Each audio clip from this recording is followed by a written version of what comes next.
Okay, we're live. Okay, I'd like to call the Operation and Finance Committee meeting of the Guilford Board of Education to order. It's Monday, September 14th, 2020. We have a quorum. First order of business is to act on the minutes of August 10th. Does anybody have any comments or corrections on the August 10th minutes?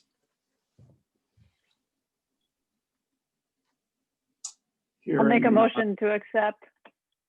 Okay. Can I get a second? Second. All in favor? Aye.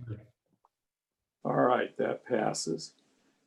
Did anybody have any comments on the Standing Building Committee minutes?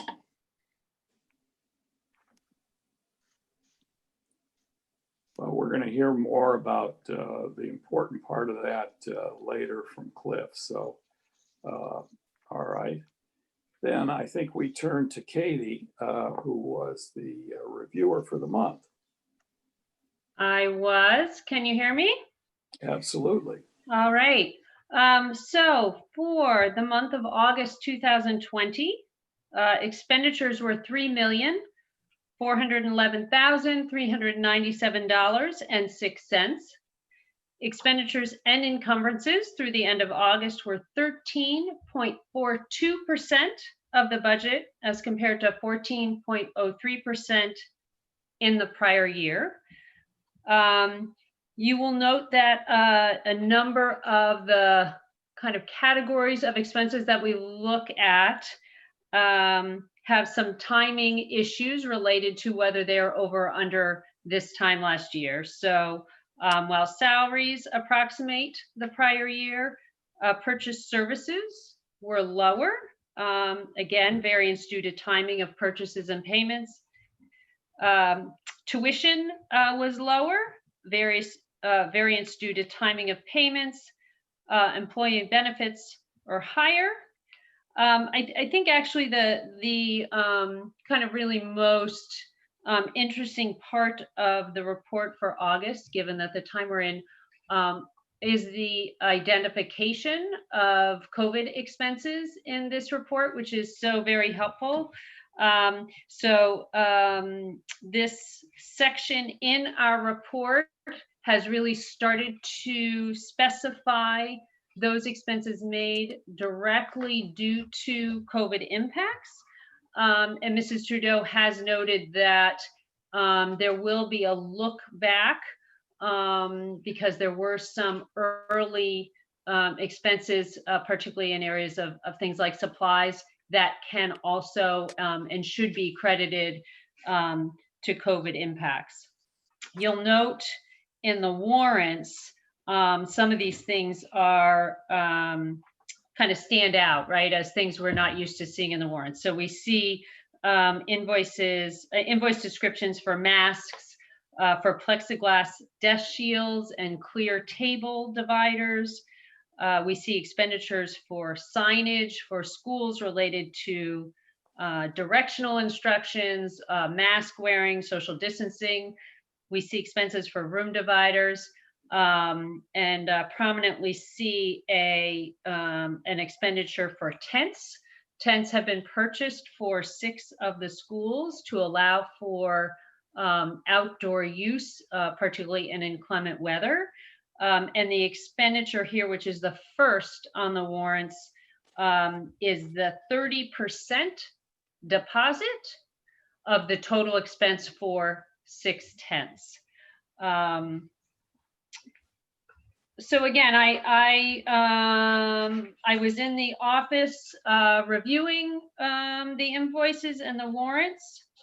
I will note that beyond the COVID expenses, most of the things that we see here are really quite straightforward and didn't require any clarification for me from Linda. But am certainly open to answering questions that people have, either again on the general report or these warrants.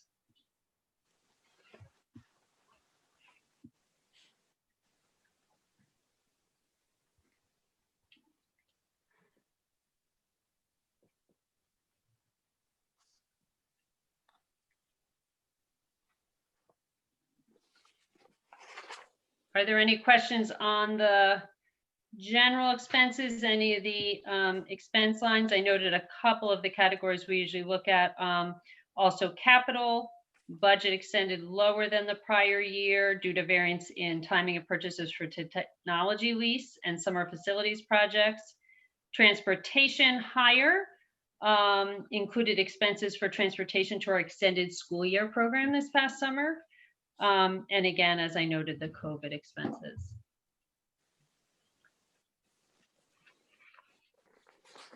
Could you go over the tuition again? Again, so the tuition, the percent of the budget expended is lower than the prior Yeah. year.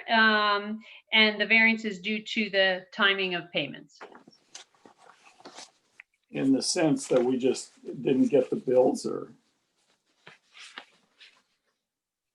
That's right. Okay, That is my understanding.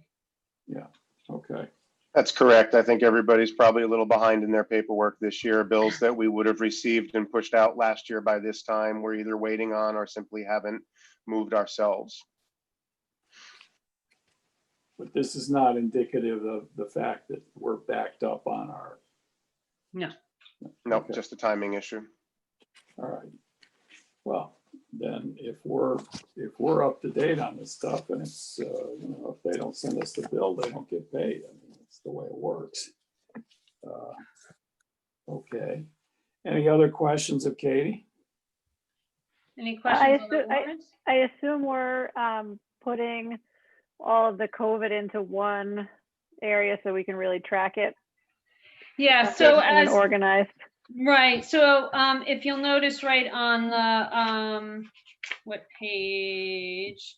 On page 4 of the finance report, it is the last couple of, well, it's the last page, and then totals on the last row. Again, Mrs. Trudeau has noted that she will be reclassifying some purchases that were made prior to this kind of designation that really allowed for us to see exactly how COVID is impacting our budget. So these may increase simply from that look back.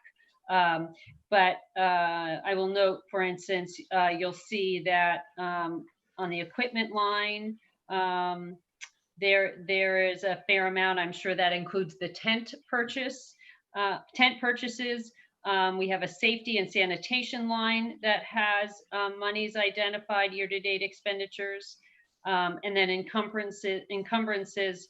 I'm sorry, for supplies, and then encumbrances also for safety and sanitation and software. So yes, COVID impacts are being tracked. And will continue to be tracked.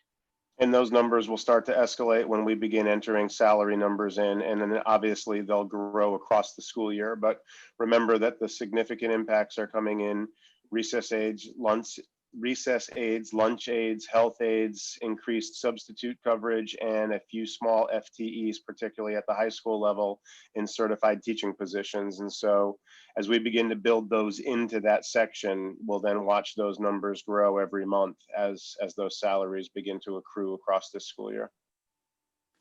And is any significant amount of this something that we're going to get reimbursed for? We're hopeful. So Linda's working very closely with the town, and we are documenting all of this. We're hoping that there will at some point be HEROES funds that are released. There were some small dollars that the state of Connecticut released. I think we came in for $400,000 or $500,000 in the ballpark of that area. The state has restructured the way they'll be helping with PPE expenses. We should be able to begin issuing purchase orders to the state for reimbursement for PPE. Hopefully there'll be some HEROES money coming out, and then there's also FEMA money as we continue to document and hopefully get some reimbursement in the area of FEMA reimbursement. But a lot of that still remains up in the air. We are keeping all of that. We're documenting all of that, working very closely with the town to make sure that we get any dollar we can for reimbursement at the state or federal level. Have we received any FEMA reimbursement to date? I can't answer that, Ted. I'd have to rely on Linda. I'll need to get back to you on that.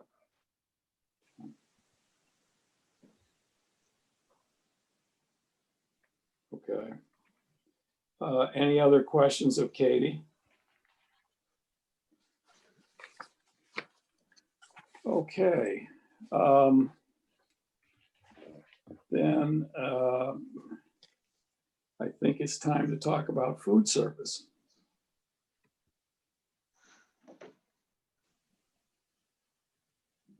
As I unmute myself. Unfortunately, I do not have that much great news. It's not very good at all. Some good, some not so great. We did start off the year. Unfortunately, I was not able to do hot food. So we did start out the year on the safe side with all cold options.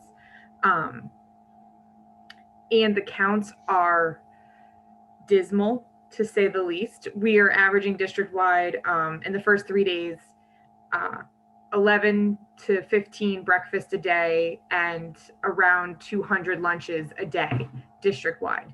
So those are very low numbers for us, but it is expected at the start of this year. Usually we're around, in September, maybe 900 to 1,100 meals a day. So it's not really a great start for us. We are very hopeful that it will gain momentum, and as everyone gets settled and comfortable, that they'll start expanding. As we also progress into the school year, we'll progress into different menu choices and more options as we all become comfortable in this new normal. We did, I would say now to expect very negative financials in October for September. We did have repairs for equipment in 4 schools. We usually are always negative in September, between about 40 to 50,000 just for the start of year expenses. So I'm projecting anywhere up to 100,000 depending on the start of year expenses and this very low averaging meal counts to start. There is hopeful and silver lining. The USDA did pass the waiver for free meals for all, which is the program that we were running previously from March to June. Just over the weekend, sorry, don't mind the motorcycle. I live in New Haven, obviously. The state of Connecticut adopted the waiver over the weekend. We did already apply for the waiver. We're waiting for some state guidance on our plan. When that state guidance gets approved, then we will be moving forward with being able to offer the free meals to all students. We are also having distance learning pickup every day, and we're also working with Guilford Before and After School Care for all of our distance learners at her sites, and we'll be delivering breakfast and lunch to them as well. As of now, in 3 days, we haven't had anyone use those benefits yet, but we're hopeful that when we do the free meals for all, maybe we'll gain some more participation on all of those fronts. Again, we're going to need to adjust our mindset around food service this year and think of it more as a service rather than as a break-even or generating portion of our budget. Erica has done fantastic work taking us from being in the red to being in the black on food service, but this year it will be a service that comes with an expense, and that's the way that we should be thinking about it as we enter this school year. So walk me through again the progression of how the menu is going to evolve. You say that you're not serving anything hot yet? Not yet.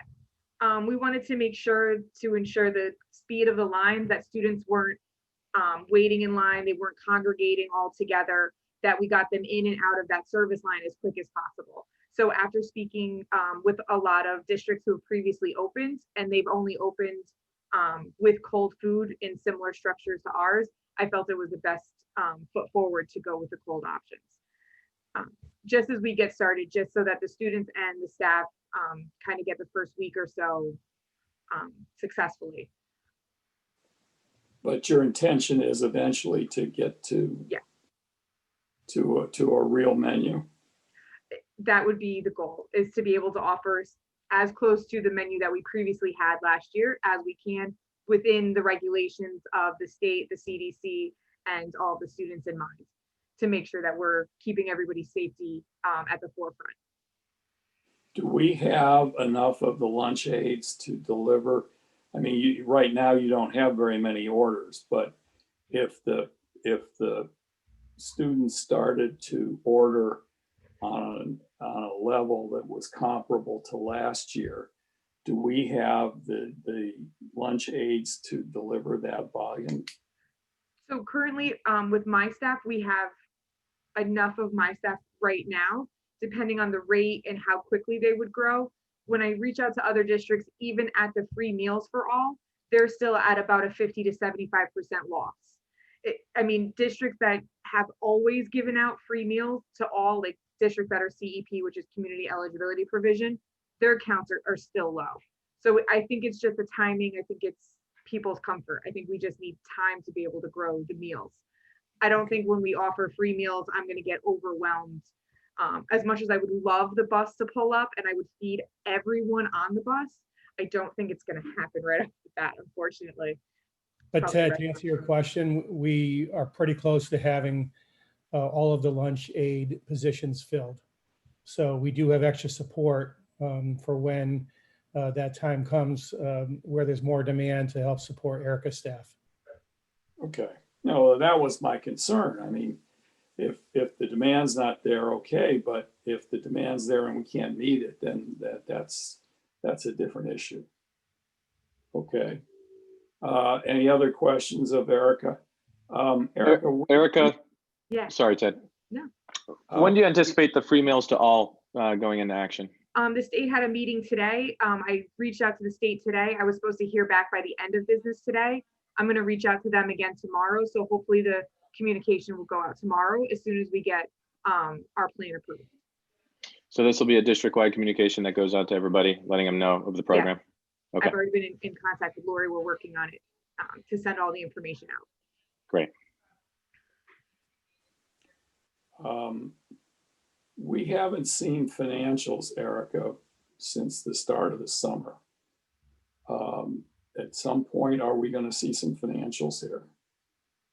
Yes, I can definitely check with Linda and we can send those over. I do have the rough estimate. We did end last year at negative $185,933. And then I can get the specifics sent out to everyone. Yes, we do need to, yes, we do need to get a report to the committee, Mr. Sands. We'll get something to all of you. Okay. Any other questions for Erica? Well, look, I mean, I don't think you should be discouraged, Erica. I mean, this is very new territory for everybody, including the parents and the students. And, you know, everybody's holding back. Let's see if over time people get more comfortable with the situation and the meal counts go up. That's our hope. Hopefully by this time next month, it'll be better news. Yeah, we'll be seeing I a lot wouldn't be more kids. surprised if it's not back to normal, but you know, I think hopefully it'll be better than it is right now. Yeah. Okay. Thank you. Thank you, everyone. All right, tuition report.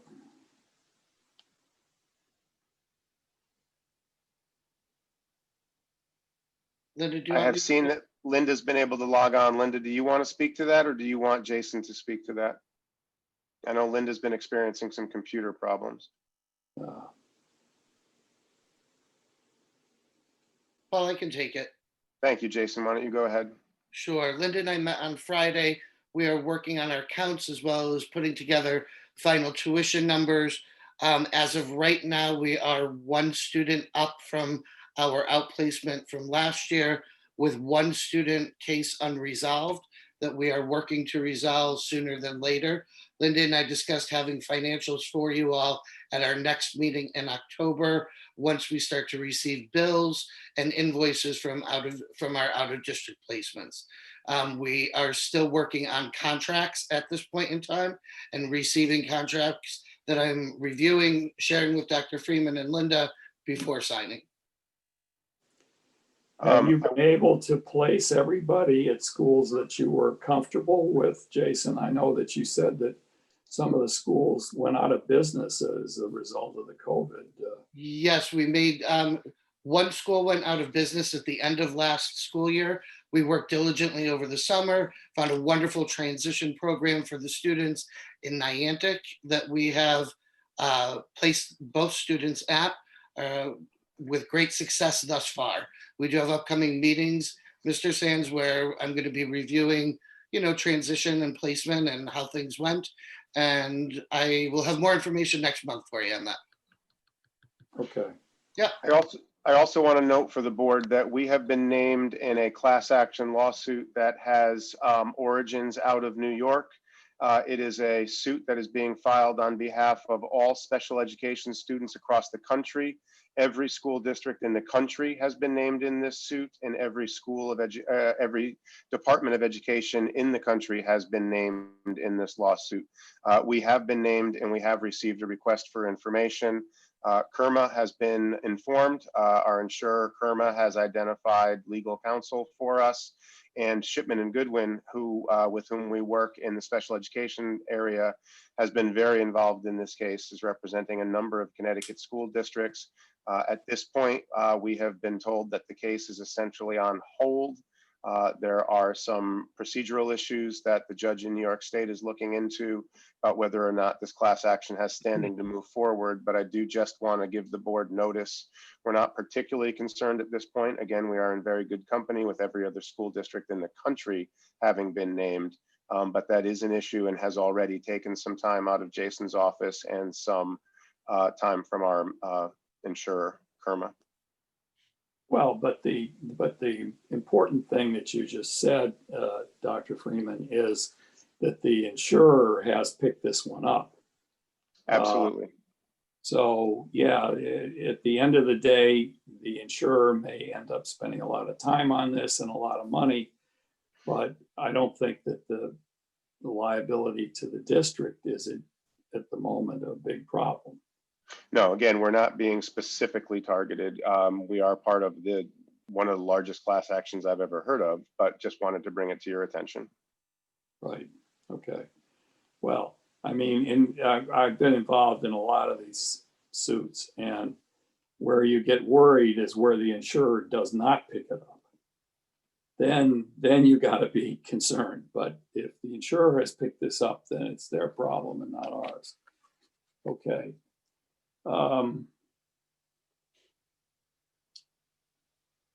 Do we have the health insurance report, or is it too early in the month?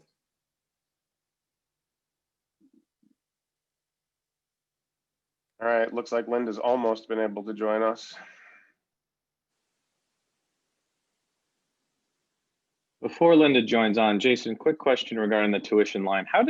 What should we anticipate the COVID, how should we expect it to affect the tuition line this year?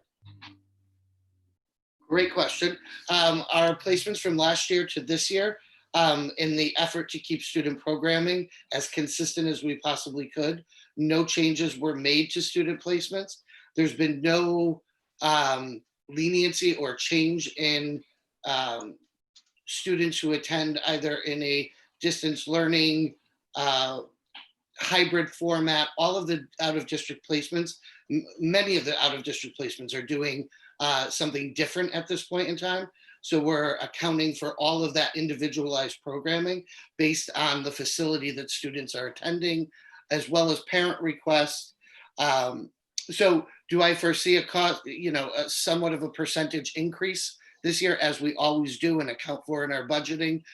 Yes, but I'm not anticipating any cost savings this school year as a result of students not attending, a full 5 days a week at this point. Understood. Okay, Yeah. thanks. You're welcome. Any other questions for Jason? Okay.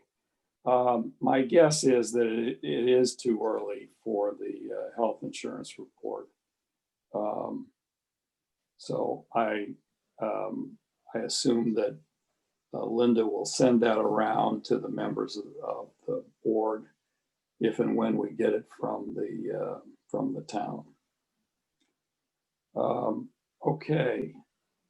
Then the star of the show tonight is Cliff, who's going to bring us up to date on his summer's work and then do a specific review of the stadium field project.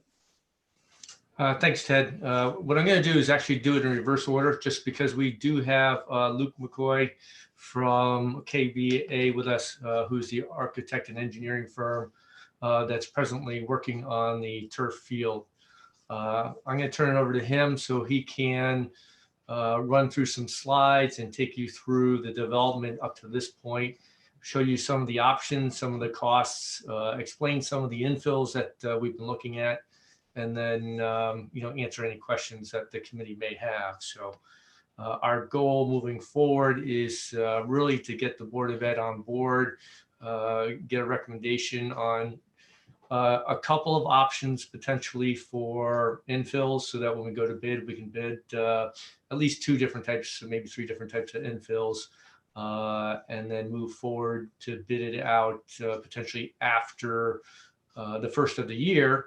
Of course, that would mean that we'd have to move forward with bonding, hopefully in November, if the committee, both this committee, the Board of Finance, and the Board of Selectmen agree to move the number forward, whatever plan we discuss and plan to move forward with, and give us that bonding or get that bonding for a referendum in November. That's really the key time frame if we want to do it next summer, and we know that the field is really getting into a critical state. So to best secure a good contractor for next summer, the earlier we can bid and award, the better off the town would be. So and I'll just interrupt a second. While it's very unusual for us to have a bond request in a November election, remember we've got one coming through anyway because we delayed the Lakes HVAC bond as a result of the COVID interruption. So since we have one coming anyway, this is an opportunity to bring a second. And while this probably has to live on one side of the ledger or the other, this is essentially something that we've always considered a shared expense between the town and the schools. And so I would certainly want to present it that way as it came forward to the town. But let me just be clear. In the past, in the budget, we've had numbers that more or less look like $500,000 for our share of rebuilding the field.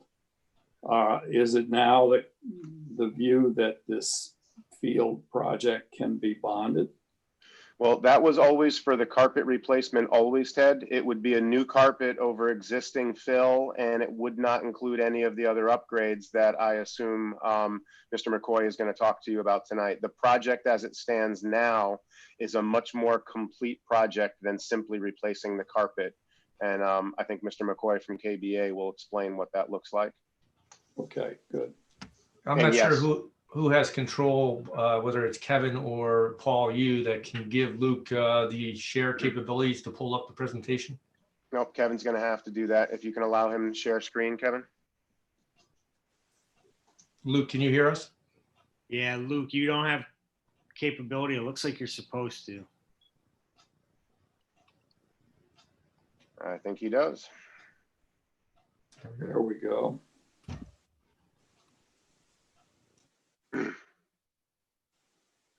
Luke, if you're talking, we can't hear you.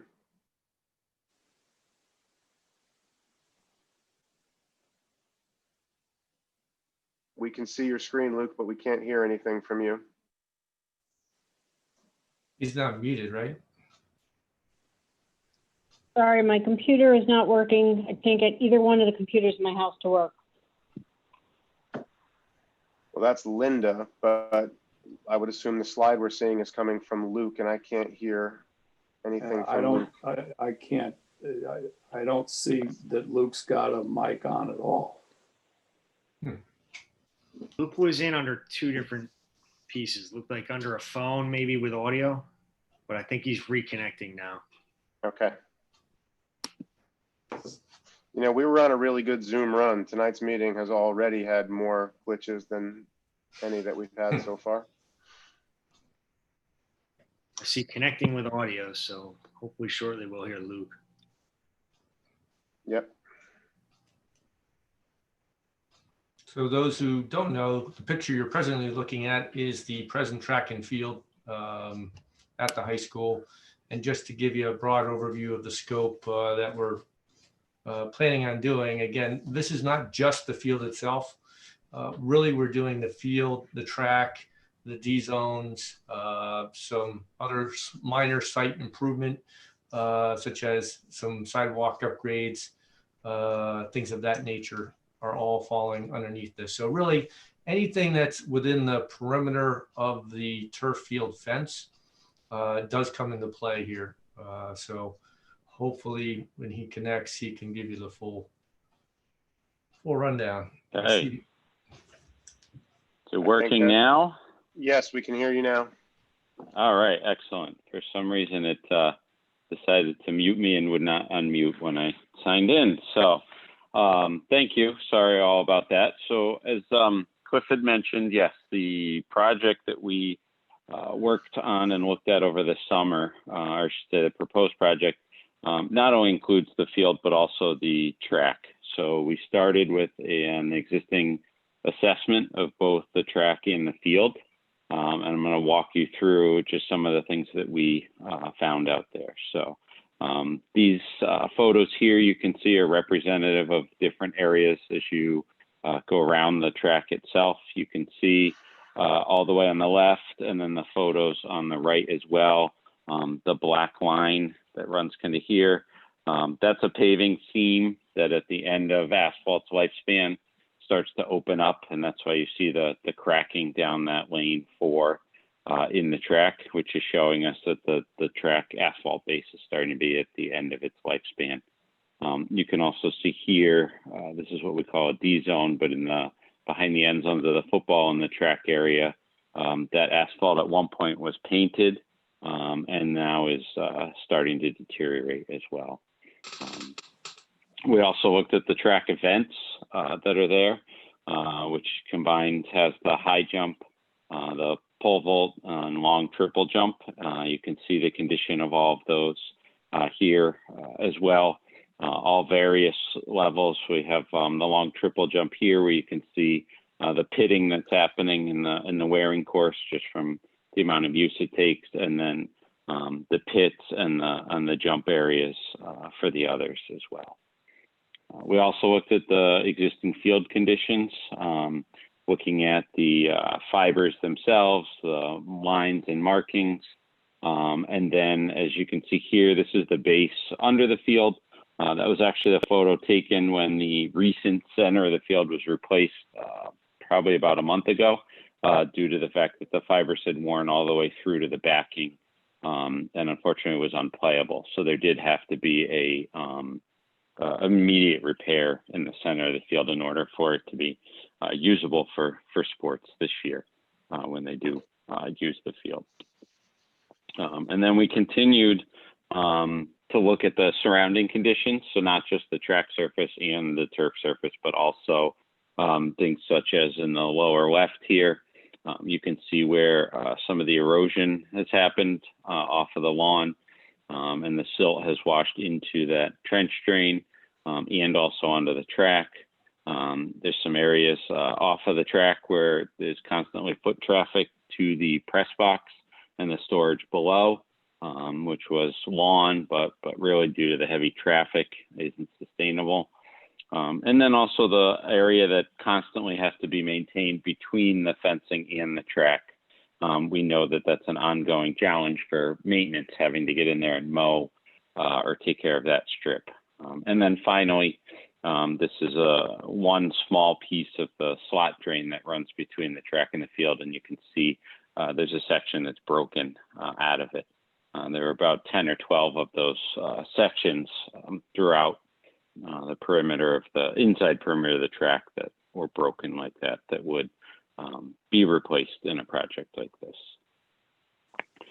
Then we continued also with looking at netting, the ball netting system that's behind both end zones. You can see here where the footings have started to raise slightly in this picture, and then down in the left here, you can see where as that happens, the netting posts actually start to lean. So we continue over here to the right. You can see the asphalt just outside of the track is also showing some of that similar cracking that we'd want to repair as part of this as well, so that we ensure that there isn't any sort of a tripping hazard in the end. And then also looking at the equipment that's used, goalposts, goals, things of that nature, making sure that if they need to either be replaced or adjusted, they're done at this time as part of this project as well. And then we went through a number of different options for graphics for the field with the committee that's been working on this, and the athletic director was also part of it. This was the graphic that received the most, I guess you'd say, votes, or was really liked the most out of the group. So what you're seeing here is the center portion of the field markings for all of the 5 sports would match the same colors and markings as the upper field, the newer field there, which would include football, soccer, men's and women's lacrosse, and field hockey could be used here as well. And then the change would be adding in the, what you see is the gray border and the Guilford lettering. We understand the center logo may still be up for discussion, and that's fine. That can be swapped out at any time as that's continued to be looked at and decided upon, which G wants to be put in the center of the field. And then as part of this, we also went through and looked at the various options that are available on the market right now for infill materials. We know that that was something that was looked at in a lot of detail when you did the upper field, the newer field up top. And we wanted to make sure we went back through those to make sure everybody is familiar with anything that may have been new on the market or changes or any of that. So the first one here, which you're seeing, is option A. This is, we're calling a coated SBR infill, or a coated crumb rubber infill. We understand that the decision last time was to not install crumb rubber on the upper field when that was done. This option is slightly different, as this is an acrylic coating, very similar to the acrylic coating that's on the sand in the upper field, but it coats the crumb rubber. What it does is it's a green in color. It removes the direct exposure or direct contact to any of the crumb rubber. It aids in the cooling of the field during the summer, which we know is a challenge with regular crumb rubber, with a black crumb rubber. It can get hot, this cools in it. And it has a minimal upcharge from the crumb rubber, which is in the field here now, currently, that you're looking to replace. The second option is the coated sand infill, which would be matching what you have on the upper field. And you can see that price, let me go back real quick. So that one, we're estimating the project cost for the first option, which includes the items we went through with a track replacement, replacement of the turf field, reducing some of those maintenance areas, so we'd mitigate the erosion that comes off for those sand that fills. We would take care of that small strip where the fence and the track allow lawn to grow. That would be repaved as part of this, so now the paving would come right up to that fence. We'd pave up to the press box so that the lawn area would no longer be trampled and compacted to, as you saw there, the kind of dirt path instead.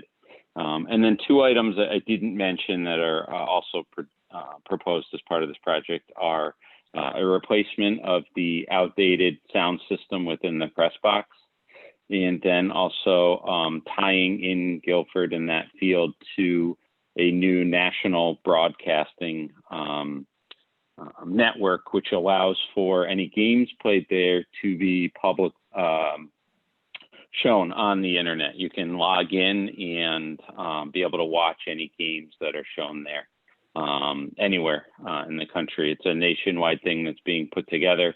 CIAC, which is the Connecticut group that oversees sports and athletics for high schools, has bought into it.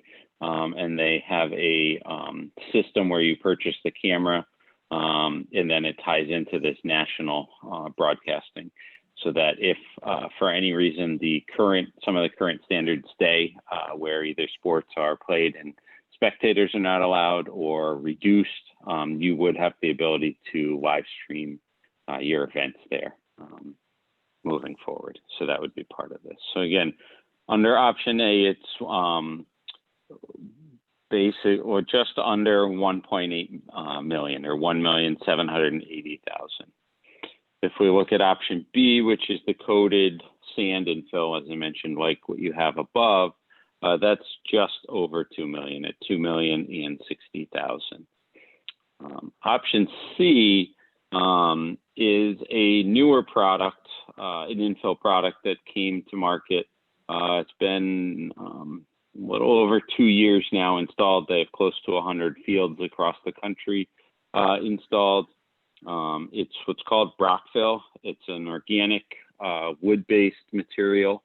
What it benefit of this over some of the other organic materials is that it does require slightly less maintenance than some of the others. It does not require the top dressing every 2 years, which is required for some of the other organic infills. And it is warranted by the manufacturer for 10 years as part of the installation. So the infill material actually has its own warranty separate from the carpet, which you don't find very often. Does it require product? Oh, go ahead, sorry. Luke, does it require irrigation like some of the other organic products do? No, it does require some water, but not in the way that the other ones have to. The other organics, you have to actually check the moisture content twice a week and record it. And if it's low, water it, or it will void your warranty. This product does do better when it's moist with reducing some of the heat and some of the other things, but it's not required, and the warranty is not tied to you checking moisture levels on it. So you wouldn't have to install an irrigation system with it. What is the advantage of a Brockfill over option A or option B? So that's a bit of a tough question because it can come down to a personal preference in some ways. So let's start with option A. You know, the coated chrome rubber is going to probably be your least susceptible to any changes in how it performs based on weather. So whether it's raining, cold, it's really going to be consistent, and that's why 90% of the synthetic fields that are installed nationwide are using chrome rubber and sand. But we also know that there are some health concerns that have been raised around that. And some communities are choosing not to utilize that material. You have the EnviroFill on the upper field, which is the coated sand. So your athletes and coaches are familiar with that product. We have found that that product, some of the challenges can be that because it is a sand-based derived product, some have said it is a bit abrasive for those sports that come in contact with the field. So football or soccer, if you're slide tackling or of that nature. And then we've also found that that material can sometimes hold moisture within the infill and freeze a little bit faster than some of the other ones. The last one here, Brockville, one of the advantages is it's an organic material. So it's a natural material versus the other two. It can freeze just like all other infills if the weather gets cold enough, but it does not necessarily hold the water within the system. So it'll still drain and that nature. So Brockville does also help, as I mentioned, with the cooling in the summer, because it's not a crumb rubber derived, and it's a natural product that can absorb water, and then it releases it as it warms up. So it does have a pretty significant cooling effect on the field that the other two don't have quite as much of as well. Well, we've had, when we talked about the other field, there was a lot of negative feeling towards a chrome rubber infill. But you're talking about something different here. You're talking about a coated chrome rubber. Does this coating minimize the problems that people were worried about with the chrome rubber? I mean, what is the difference between the field we have now, which is just a regular chrome rubber field, and the coated field? So the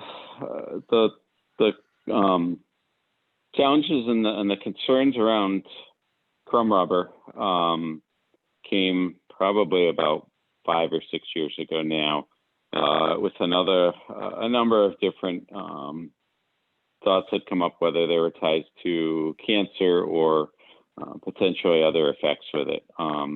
What we have never ended up seeing is any testing that directly correlates those claims to it, and none of the reports or studies that were out there that were being conducted were never substantiated in the fact that they weren't published and able to be third-party reviewed and vetted. So to date, we still don't have an actual published study that links crumb rubber to the health concerns that folks had raised that they thought it may have.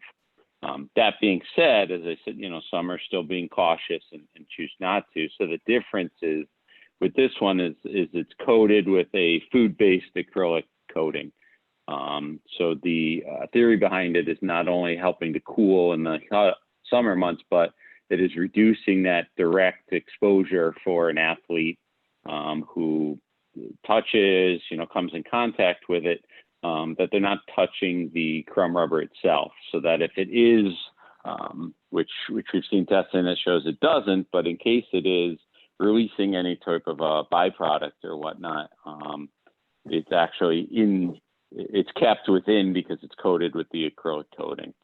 So it's not encapsulated, because the definition of encapsulated means 100% fully coated and there's no void space.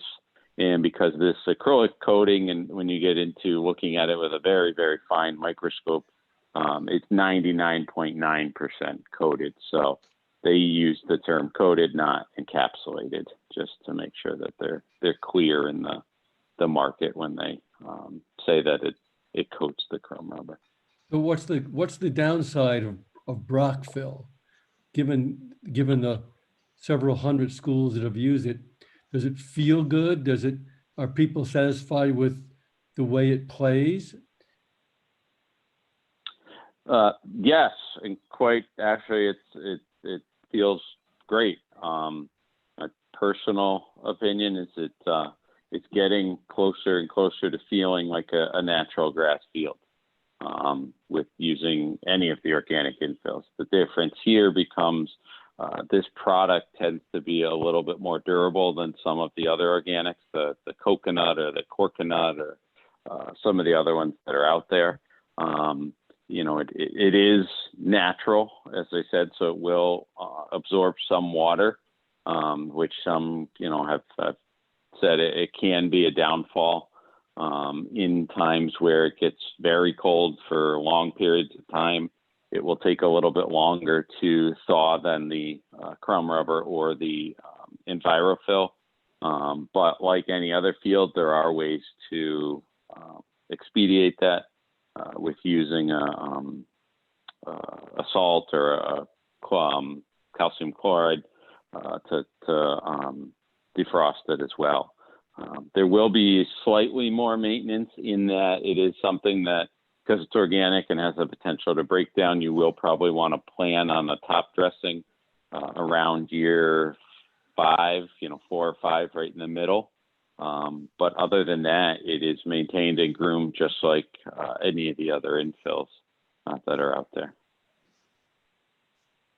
I think we should definitely remember, especially for the newer board members, the considerable time and discussion we had when we were deciding on the fill for the new turf field. We had large public meetings where people had all kinds of different opinions that led us to picking the sand versus the crumb rubber infill. And this product, as we just heard, wasn't available then.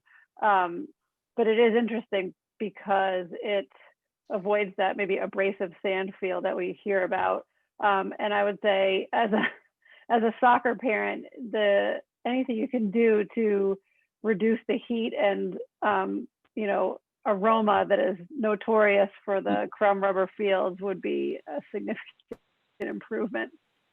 And I'd also add, Ted, the infill in question back then was also coated as well. I know you had mentioned that this had looked new because it was coated, but that back then was coated as well, I believe. Yeah, yes, coated. We looked at regular crumb rubber and coated crumb rubber when we decided on the new fill, and we bypassed both in favor of the sand. We also looked at an organic product, but it was very different.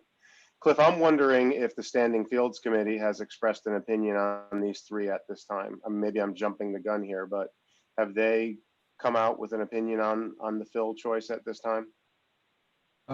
So Paul Schmidt was going to join us tonight, and I don't see him online, so he must not have been able to join us. But they've started a review of this, and Paul's worked with us throughout. They have not specifically made a recommendation at this point. The information I've gotten from Jake and the coaches is the turf field with the crumb rubber is much more playable and more responsive than the sand infill. So, to try to get the best of both worlds by going to the new coated crumb rubber, may be able to give the coaches and the players the feel they need without the concern that the past crumb rubber has given, both players and parents. So nothing officially from the Standing Fields, but I am sure I can get more input from Paul and that committee before you guys have to make a recommendation. Yeah. When do we have? Just to clarify, we bypassed crumb rubber and coated crumb rubber 2 or 3 years ago, correct? Yes, and I believe the coated crumb rubber was significantly more expensive at that time than what we're looking at as a comparison here. But we did look at coated crumb rubber and regular crumb rubber as options the last time around and landed on the acrylic sand. And just adding, because this is such an important point, and part of why we bypass those is there's a fair amount of public opinion against a chrome rubber product. I mean, real concerns, so I do think we need to proceed with caution. Well, the issue is, of course, whether the coated product, having come down in price and is now something that we could realistically think about, whether the coated product ameliorates some of the issues about chrome rubber, because from the player's point of view, as I understand it, talking to some of the coaches, the difference between playing on the sand and playing on the chrome rubber is that it's, they much prefer to play on the chrome rubber, much prefer. I think one of the difficulties with the coated crumb rubber is that the issues with crumb rubber have never themselves been scientifically established. And so then to suggest that the coating will ameliorate the conditions that have never been scientifically right. So it's a perceptual or it's a feared problem, right? And so nobody's going to be able to tell you that the coating addresses the problems, because nobody's been able to quantify the problems to date. And so that was one of the issues we had with it when we considered it 2 or 3 or 4 years ago, however long ago that was. And I'd also add that the product that was being debated was in fact coated chrome rubber. So from the public's perception, it's the same product. We're bringing, if we bring it forth, it is going to be the same product that there was a fair amount of people, to Katie's point, very much against. So there's really no difference I see.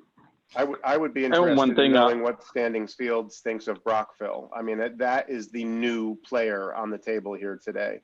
And to hear Luke say that it plays well and it plays comfortably, and in fact, the idea that it's probably the wrong terminology, but that it actually can breathe through evaporation and maybe have a cooling system. I would want to hear Standing Fields' opinions on the Brockville. But Luke, I think I just cut you off. No, actually, I'll add, but I think that was a great explanation of how it does breathe and evaporate the water, which helps in the cooling in those summer months. Where's the closest one, Luke? Sorry. No problem. Where's Actually, the closest field? Yeah, there's 2 going in Bristol, Connecticut right now. They actually had similar issues on their 2 brand new fields that you did on your upper field. And as part of that process, they are removing both fields and as part of the replacement, actually putting in Brockville this time instead of the other infill. Any idea how far along those are? They're just in the removal process now, but you can also, there's a field in Springfield. There's one that's been in, I think, just over a year in North Kingston, Rhode Island, which I'm actually taking the folks from Hartford Public High School. Actually, they're going this week while I'm away, but they're going to see that one. And then I think there's a half dozen more in Upper Massachusetts, Somerville, and a couple other towns. But I can certainly send the list over to Cliff to distribute to everyone. It's right on Brock's website. Yeah. I'd like to see if Jake Jarvis could get out to Springfield or Kingston and take a look at a field, Cliff. I don't know if the 2 of you would want to go together, but I'd certainly. I do. I do. That would be really helpful because, similar to Katie and John, I do feel pretty strongly that we, listened really hard to, and we have people that truly were only going to accept a real grass field at that point. That was one of the arguments. And, while we haven't seen a lot in the way of studies and more information come out in the last couple of years, things like this tend to take a bit of time. And, this is another many years of this field, and we don't want to find ourselves in a situation that we could have potentially avoided. Are there any pro teams or college teams that have gone to Brockville? The professional level, not yet. I can find out on colleges for sure and look into that. Pro teams at this point are still all either crumb rubber or virgin rubber, which is the EPDM, or a couple are the TPE, which is the man-made thermal elastic plastomer, which is very similar to a crumb rubber product, but it's elastic based rather than a rubber based for that. But college level, yes, I believe there is at least one for it. One of the things I should have noted too is that why you may see a little bit of a less of a price difference is part of this field also, when the old field's removed, is the group that's been working on this all felt that, as you did with the upper field, that when you're doing this change, including a shock pad as part of the system was something that should be done for safety reasons. Maintains a lot of the performance and safety of the field without relying on the infill above it to do that. Yep. So that if, for instance, the maintenance is, forbid, lacked, or the field's just overused, it still can be safe. So when you start with systems that are all including a shock pad and a 2-inch turf, that price delta between some of these infills gets a little bit less, because what you may have been seeing on the upper field last time was a straight standing crumb rubber without a pad. Then all the other infills had a pad, which would kind of jump because you're not quite apples to apples there as well. But yes, out of the 3 that we've presented that they've gone through, EnviroFill is most expensive, Brockville is below, and then the coated is the least. Procedurally, what I'd like to suggest to the board is that moving forward, we come back to you and ask for an approval for a bond question that we would move forward. And I think the right thing to do would be to base it on the EnviroFill cost. And then we will continue to do our homework. And should we shift from the coated sand that is familiar, we have it now, we're comfortable with it. And should we decide in further conversations and with Standing Fields and after visits to shift to the Brockville, the bond would therefore be enough to get the works right. We'd be able to bond that higher dollar amount, do our homework, and still be able to move forward. And if we went in the direction of a Brockville, for instance, generate a savings from the bonded dollars, but not impact the timeline or the project moving forward. Cliff and Linda, does that seem like the right way to move forward from a logistics perspective about moving the bond request forward? Absolutely. I think that's the best way of proceeding. Right. We're talking about a swing of approximately $250 or $60,000. We bid it at the higher price, do our homework, and possibly come in with a lesser cost. Yes. Yes. Does it also make sense to look into the upper field, what that would take when the time comes to turn it from sand to Brockville? Only because now we're talking about 2 different types of fields. And I just wonder if eventually we want to get to a point where they're both the same feel. I just wonder what it would take to, turn that sand field into a Brockville field. We could certainly ask the question. I know that sand field is now really only a year old after the repair and the installation. I know we're a ways away, sure. And then, on one hand, having the 2 allows us to compare and decide which one we like best. But I think that we should make sure that, well, I guess it's a question for Luke. The way this field is going in, will the engineering with the shock pad and the sort of the bones of this field allow us, lower and upper field, to swap out fills in the future so that we can make changes moving forward? I don't know how familiar you are with the work to our upper field that was just completed.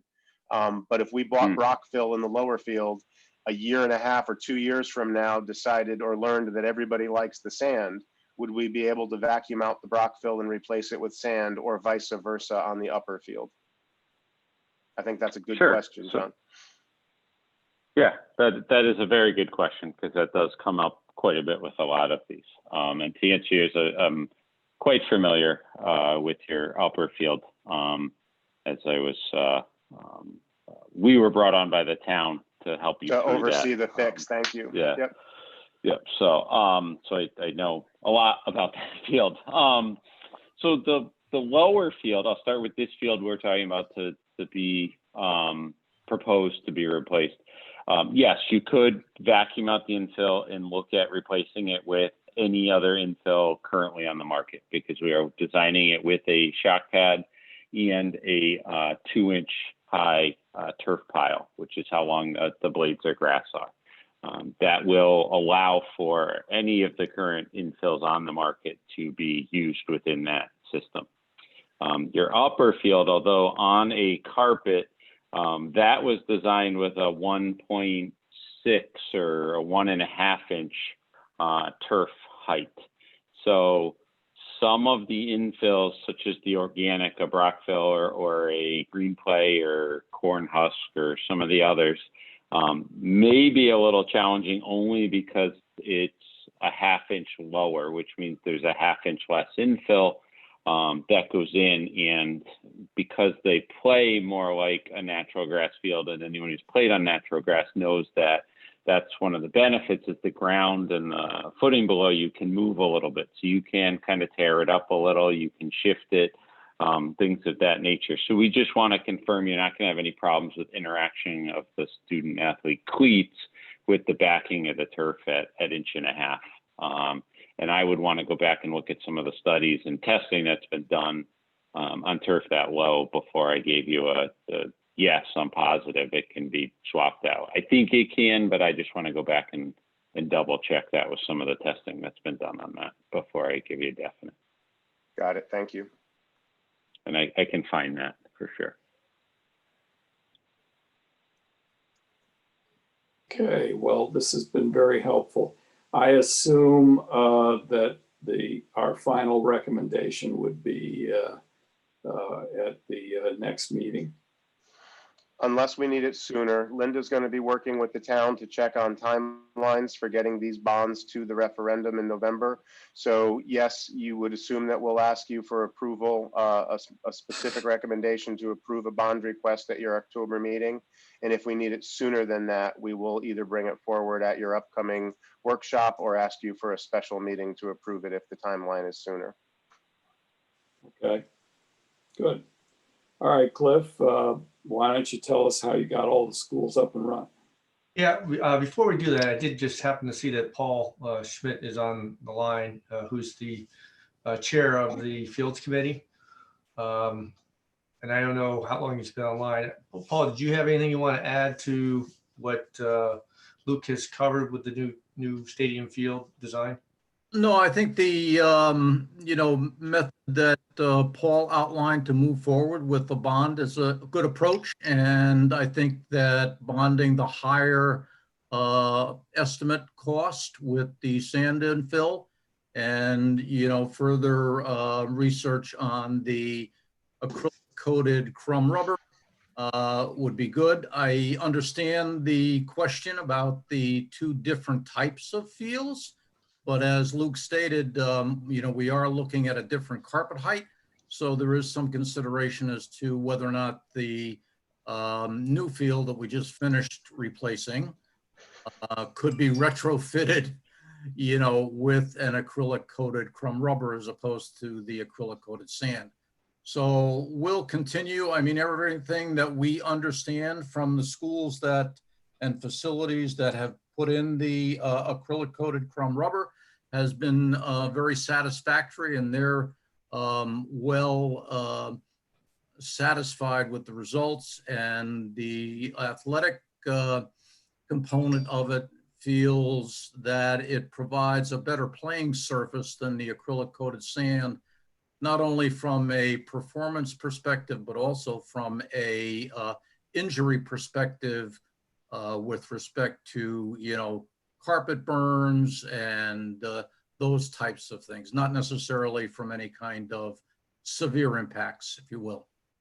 Yeah, Paul, I'm not sure when you got in, but I want to clarify. I think that the board was expressing a greater interest possibly in the Brockville, and we talked about having some folks go out and visit some schools that have either been playing on it for about a year or are currently installing it.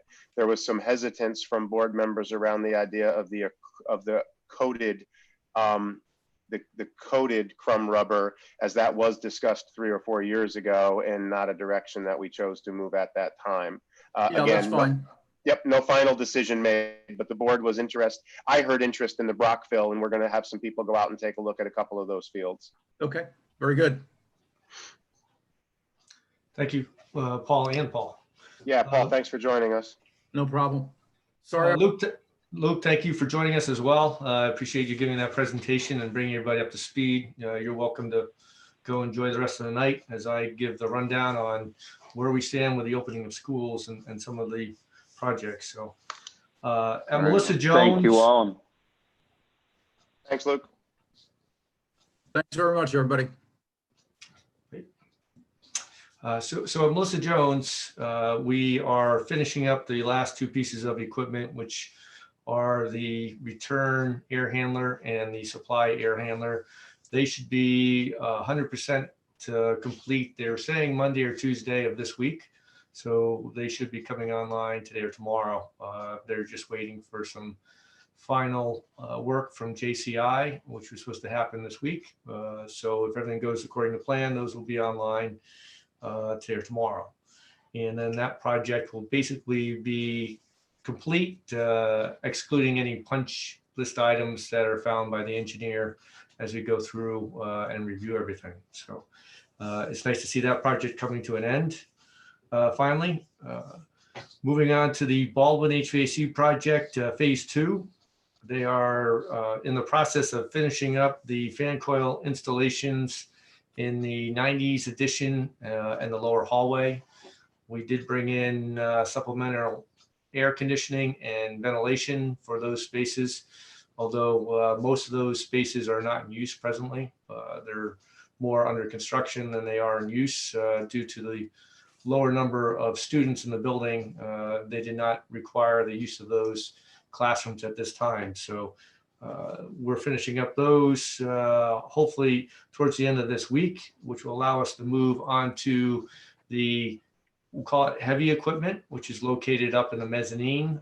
Those are your air handlers for your band room, gym, hallway, and locker rooms. So we've already cut the hole in the side of the building. So if you happen to be driving around up in the back of Baldwin and see a large hole on the second floor, all boarded up, that is our new access point for bringing in and removing the new equipment that will be going in on that mezzanine. So as we move forward, we do have supplemental air conditioning systems that we've reserved in case we feel we need them, primarily for obviously the band room, which will give us both ventilation, heating, and cooling, as well as heating and ventilation for the gym if required, depending on how long it takes us to get those up and running. So we've taken all those necessary measures to ensure that we maintain the air quality in the school as we move forward. The Adams parking lot phase 1 is about 99% complete. We still have to put in the fence and some stone, drainage stone along the curb, but the parking lot was lined and it's being used presently for staff parking. In regards to the phase 2, we are still waiting, and phase 2 creates the bus, or not the bus loop, the parent drop off in the front part of that parking lot that we were looking to try to do this summer. We are still working with Eversource on completing their piece, which is relocating our main electrical service to the new telephone poles, which as you drive by, you can see those were installed. We've installed most of the conduit running to their transformer. However, because the transformer doesn't have a volt underneath, we have to put in a splice box, and due to the size of the wires, the splice box itself is a special order 6-week out piece of equipment. So we are getting close to that time frame and hope to have that splice box in the next couple of weeks. Once we have that, we will coordinate a shutdown, which will probably happen sometime Friday afternoon.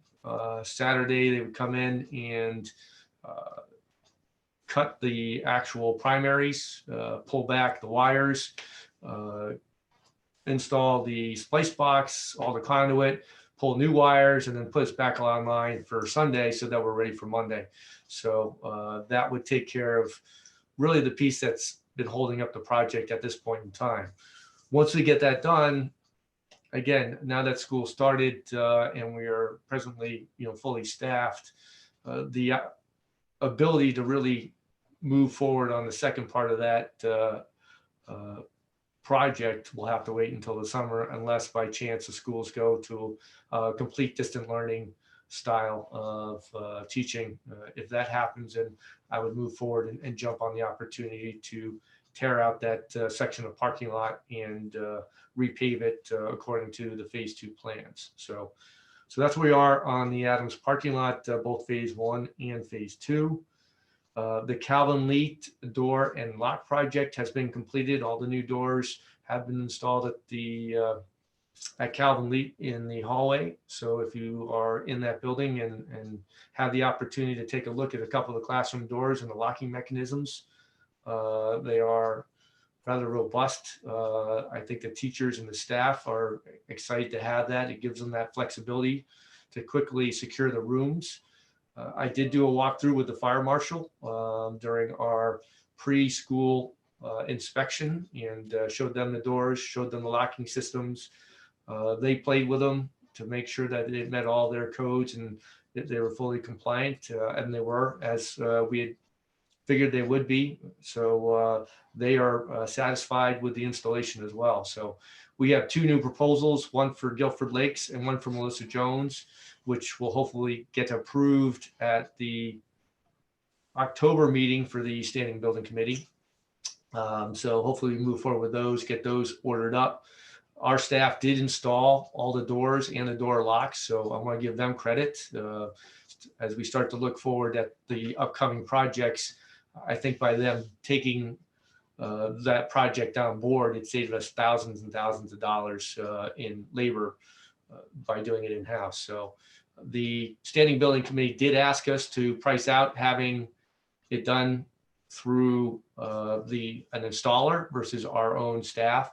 So those numbers will be evaluated at the Standing Building Committee, but my recommendation would be to just use our staff. Even on overtime would still cost a lot less money than the proposed cost from the contractor. So that's where we stand with the doors and locks projects that are coming down the pike. Once we complete the next 2 schools, Guilford Lakes and Jones, then we'll start evaluating moving forward to a couple of the other schools. Keep in mind that Cox is one of the more challenging schools. That's why we're not jumping on it. Anyone that's familiar with that school, you would know that instead of having a standard metal door frame, all the door frames there are wooden.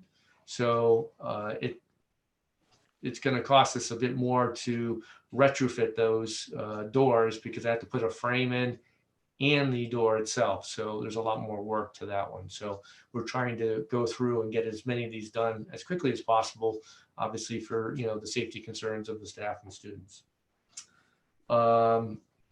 That's it as far as projects that we have right now. We do have a kind of a quick COVID update. We had the first shipment of the tents arrive today. So we had staff working along with a contractor and the tent manufacturers and manufacturer rep offloading the first container. The second container that was scheduled for 1 o'clock today was unfortunately delayed to 8:30 tomorrow morning. So our second set of or second shipment is coming in tomorrow at 8:30. So we hope to get everything offloaded by tomorrow afternoon. We've already started organizing a lot of the materials, but that will still take another day and a half. So our goal, if everything stays on track, would be hopefully by Thursday, Friday at the latest, we'll start construction of these tents and start getting them built. We'll most likely start at the high school and build those 2 larger tents first, and then back away kind of around the district, probably going to Baldwin because I know that was in the first load of the shipments, and then go to the elementary schools last because they should be relatively the easiest ones to install. So we look forward to getting those up as quick as we can. It will take us approximately about 2 weeks. So the end or second half of this week, all next week, and we are planning on working through weekends. So this weekend, I've already told our staff to please try to plan on working with us throughout Saturday and Sunday. And then the potential for additional work the following weekend, depending on how far we get next week with those tents. So we are doing the best on our half to get this stuff up and usable as quickly as possible. and visible to both staff, students, and parents, so that they have that opportunity to use that space. We do have the engineering/testing company. They started last week, a little later than we anticipated, but they have started coming out. They're going through all our HVAC equipment, starting at the high school, and then they'll branch out to all the other schools. It will take them about 2 to possibly 3 weeks to get through every single building and do all the testing. But I am pushing them as well to move as quickly as possible through the schools. And if the opportunity presents and I can get them to work through a weekend, I will also do that as well, just to expedite getting that information, because I know there's a lot of teachers that just want the information as far as that the system's been tested, just to give them a peace of mind. So we're reacting to anybody that has concerns or issues with HVAC. It's a daily thing. As soon as something comes to my office, we either dispatch our HVAC tech or our outside vendor, Air Dynamics, to make sure that we respond quickly to any concerns that are out there. So the last piece I have is we have been able to backfill all the 8 custodial COVID positions using nighttime staff, and then we backfill the nighttime staff with primarily with subs. So we don't have any vacant open positions right now. Each one of the buildings are covered 100% as far as staffing is concerned.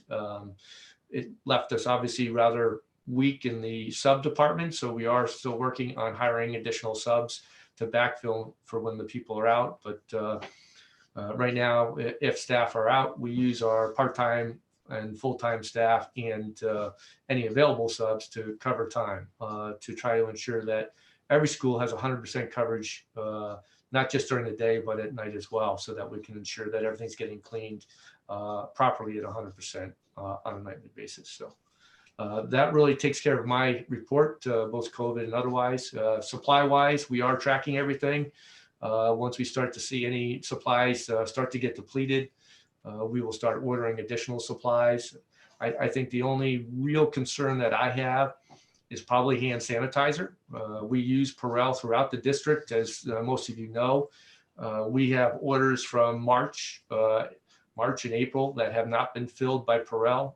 They will only dispatch out to really hospitals and emergency organizations, and we don't qualify as one of those. So again, I've secured different vendors to start coming in. We have about 65 additional dispensers going in at the high school, either Wednesday or Thursday, to bring them up to 100% coverage, basically in all their classrooms. And we're starting to evaluate, potentially shifting more schools to that vendor, only because we know we can't get Purell, and we obviously don't want to get ourselves in a predicament where we can't supply hand sanitizer. So I think that covers everything. A couple other quick notes. I'll just add that both informational and directional signage has been delivered and installed in all of the schools. Water fountains have been taken offline at all of the schools, although bottle filling stations remain functional. Again, Cliff mentioned there's more Purell dispenser stations going in. Plexiglass has been installed in all of the public-facing offices and areas in all of the schools. And classroom and other area dividers, we tend to lump it in with PPE, but there are furniture dividers. They are in most of the places, in most of the classroom areas, in sufficient numbers for the half-size classes that we're experiencing through the hybrid phase.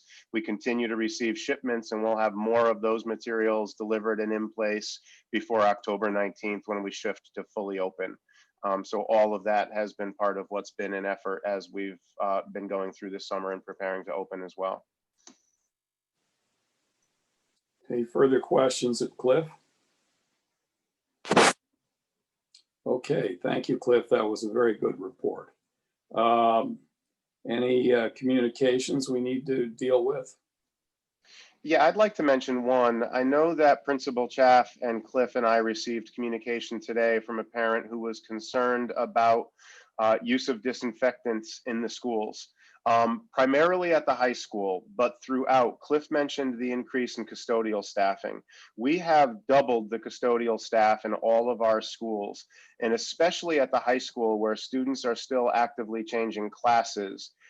We are using misters. We are using a device that allows the custodians to spray touch surfaces, high touch surfaces like desktops and doorknobs in between the classrooms.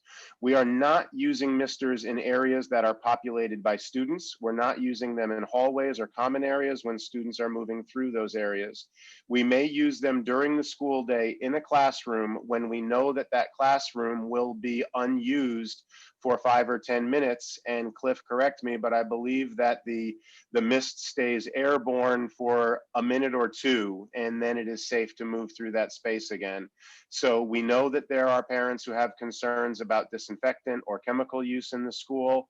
All of the chemicals or disinfectants or cleaning solutions that we are using have been approved by the state and by our local health authority. And when we use them in a mist device, we are only using it in a closed space where we know that the mist has time to settle before we move students through that space again. Essentially, it would be no different than wiping those classrooms down, except that a custodian with a mister can cover multiple classrooms in that same period of time rather than just the one. We are responding to requests or communications of concern around that, but at this point, we are continuing to use disinfectants as approved by the state and our local health authority in the ways which I've just described. Cliff, did I get that correct? Yes, you pretty much hit the nail on the head. So they're just to specify, they're electrostatic. So again, the chemical that comes out is actually charged and actually sticks to whatever you're spraying. So if I'm spraying a bottle or a tabletop or a doorknob, it wants to wrap around that and attach to it. So that allows the chemical to adhere much quicker and actually attach to what you're spraying, which again reduces the amount of airborne particles that want to drift, unlike if I took a handheld pump sprayer or something of that nature. So just to make sure everyone understands that we're trying to be as efficient as possible and prevent any excessive or excess amount of chemicals, use of chemicals.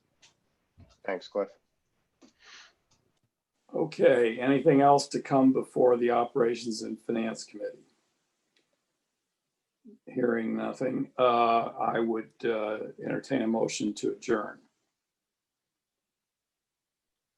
So moved. Second. All in favor? Aye. Okay, you got 3 minutes till the next meeting. We'll see you on the Paul, quick question. Do you